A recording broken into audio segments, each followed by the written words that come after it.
Welcome to EyeSpy360's Best Practice Guide. This video has been created for you because the 360-degree images that we need may differ from the workflow of other platforms that you may have used previously. As a general rule, you need to capture a lot less images for use on the EyeSpy360 platform, ultimately saving you time and money.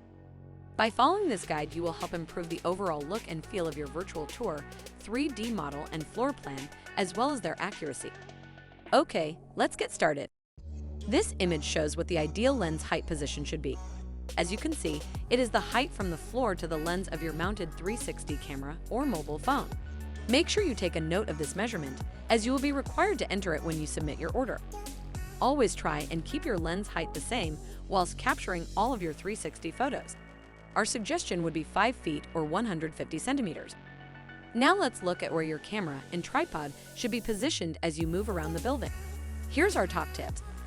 Always start by taking your 360 photos on the lowest floor, working in a clockwise direction as indicated here. Once you complete this floor, simply repeat the process for all remaining floors in the building. Always take your photos in the middle of each room unless it's a large or open plan space, in which case, please divide it into equally sized areas and then take your 360 photos in the middle of each. If you have any large furniture occupying the middle of the room, try and shoot your 360 photos on top of it, making sure that you adjust your tripod as shown in this image to ensure the lens height is maintained. If this is not possible, then simply take your 360 photos on either side of it. Don't worry about taking a few extra. It's always best to take too many photos than too few. Make sure you take your 360 photos in all of the hallways, interconnecting spaces, and/or entrance areas throughout the entire property. Don't forget to take 360 photos of any walk-in storage cupboards, dressing rooms, and washrooms, however small they are. Remember, we're trying to make the walkthrough experience for your users more natural. Always include internal shots of garages, outhouses, and all external shots of the building. For example, the front, rear, and side gardens, whilst not forgetting driveways, car parks, pools, and porches. The front of the property is always a great place to start the virtual walkthrough. Just remember that we are trying to replicate being at the property, and so it is super important to provide access to all areas. Always leave internal doors open.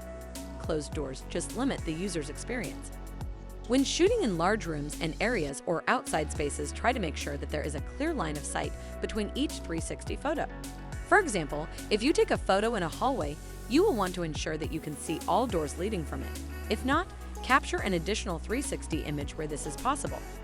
Next are our top tips on what not to do. Never take 360 photos in doorways. These can negatively affect the look and feel of our 3D models, as well as their accuracy. Never take 360 photos next to a wall or window. Always make sure your tripod and camera are never below 5 feet or 150 centimeters. Doing so creates a very strange viewing angle that minimizes the experience for end users whilst they navigate the 360 virtual tour. For similar reasons, never take 360 photos at a height of more than 6 feet or 180 centimeters. Finally, never stand in the camera's 360 field of view. Remember, a 360 camera sees everything. Make sure you're out of sight or in another room if you can. We hope that this guide was useful, but if you do have any questions, please get in touch via any of our support channels on www.eyespy360.com.